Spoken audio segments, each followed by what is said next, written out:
Big boss season 6 live അപ്ഡേഷനിലേക്ക് എല്ലാവർക്കും സ്വാഗതം. നാളത്തെ ഒരു പ്രൊമോ വന്നിരിക്കുകയാണ്. പ്രൊമോയിൽ കാണിച്ചിരിക്കുന്നത് പവർ റൂമിലേക്കുള്ള ഒരു ടാസ്ക് തന്നെയാണ്. നിലവിലുള്ള പവർ ടീമിനെ ഇന്നത്തെ ടാസ്കിൽ വിജയിച്ച ടണൽ ടീം അവരെ ചലഞ്ച് ചെയ്യുന്നു.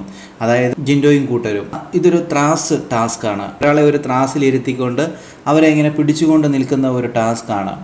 ഈ ടാസ്ക് ജയിക്കാൻ വളരെ സാധ്യത ജിൻഡോയ്ക്കും ടീമിനുമാണ്.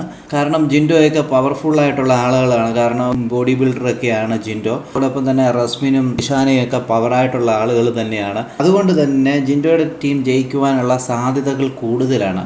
നിലവിലുള്ള പവർ ടീമിൽ പറയുകയാണെങ്കിൽ ഗബ്രി മാത്രമേ ഉള്ളൂ ഒരാണായിട്ടുള്ളത്. ബാക്കി എല്ലാവരും സ്ത്രീകളാണ്. പിന്നുള്ളത് ജാസ്മിനാണ്. ജാസ്മിൻ ഇപ്പം മെൻ്റലി ഫുള്ള് ഡൗൺ ആയിരിക്കുന്ന ഒരു സിറ്റുവേഷനാണ് ഇപ്പോൾ ഉള്ളത്. ത്രാസിൽ ഒരാളെ കയറ്റിയിരുത്തിക്കൊണ്ട് എത്ര നേരം വലിച്ചു നിൽക്കുന്നു എന്നുള്ളതായിരിക്കണം ആ ടാസ്ക് എന്ന് പറയുന്നത്. എന്തുമായാലും നാളെ നമുക്കിത് ലൈവിൽ കാണാൻ സാധിക്കും. ആരാണ് ഈ ഒരു ടാസ്ക് ജയിക്കുന്ന ആളായിരിക്കും പവർ റൂമിലേക്ക് കയറുക. ആരായിരിക്കും ഈ പവർ റൂമിലേക്ക് കയറാൻ പോകുന്നത് നമുക്ക് കാത്തിരിക്കാം. കാരണം പുതിയൊരു ടീം പവർ റൂമിലേക്ക് വരണം എന്നുള്ളത് എല്ലാവരുടെയും ആഗ്രഹമാണ്. അതുകൊണ്ട് തന്നെ നമുക്ക് കാത്തിരിക്കാം. കൂടുതൽ ബിഗ് ബോസിൻ്റെ ലൈവ് അപ്ഡേഷനൊക്കെ ഈ ചാനലുണ്ടാകും. ചാനൽ സബ്സ്ക്രൈബ് ചെയ്യാൻ മറക്കല്ലേ ഗൈസ്.